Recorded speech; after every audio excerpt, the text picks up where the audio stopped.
Hello, good evening. A man's been charged with the murder of a 32-year-old man in Birkenhead.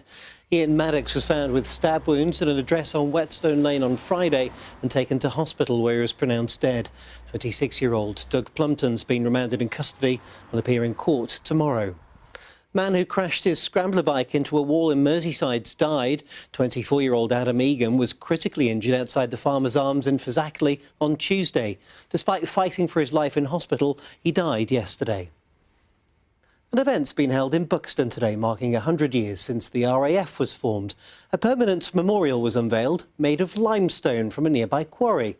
Many of the quarry's workers went to war and didn't return. Naomi Cornwell reports.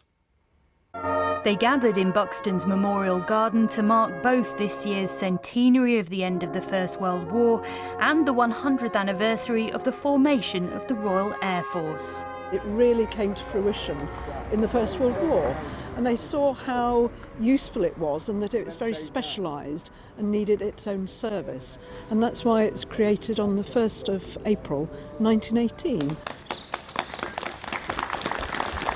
The stone was chosen to reflect the town's contribution to the First World War. A lot of the people that went off to World War I were quarry workers, and they joined the Sherwood Foresters. And at Passchendaele, at the memorial there, you will see the first memorial as you walk out of the car park into the memorial is to the Sherwood Foresters, given by Tunstead Tarmac Quarry here, same place that the stone today has come from. So it's very special. At the closing of the ceremony, everyone attending was given a daffodil, a symbol of chivalry and new life. Naomi Cornwell, BBC North West Tonight in Buxton. The skeleton of a prehistoric deer, described as one of the most extraordinary creatures ever to set foot on the British Isles, has been found on the Isle of Man. It stands 2 metres tall and is thought to be 10,000 years old. Kelly Foran's got more details. These bones have unravelled some Ice Age secrets from the Isle of Man.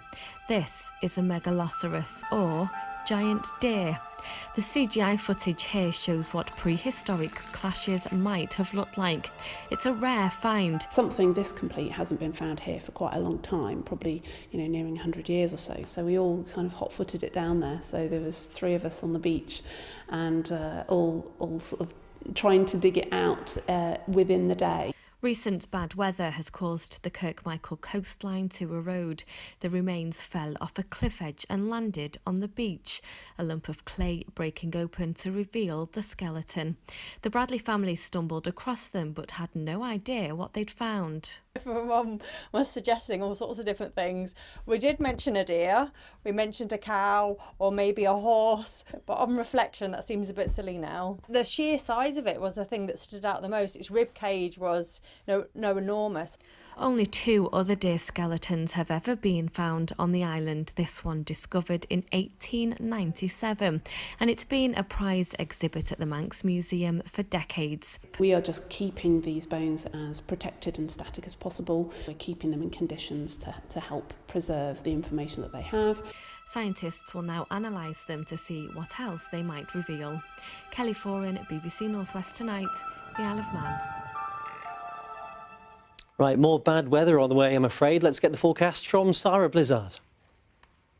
Good evening. Well, we've certainly got quite a cold night out there tonight, and it's going to start to turn wet with some snowfall as well, which is why we've got a yellow weather warning in force, not only for the heavy rain, but also for the snow too. Now, it's a weather front pushing up from the south, meeting with some very cold air. A lot of the snow and the accumulations will be over higher ground, anywhere above 100 metres, at lower levels falling more likely as rain tonight.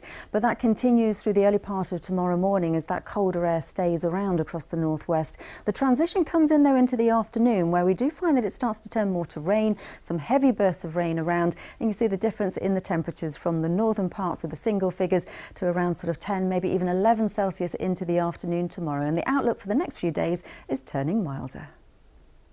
That's it from me for now. Eleanor Moritz is back first thing tomorrow morning with our first bulletin of the day at 6:25 during BBC Breakfast. But from me, thanks for watching and enjoy your evening. Bye-bye.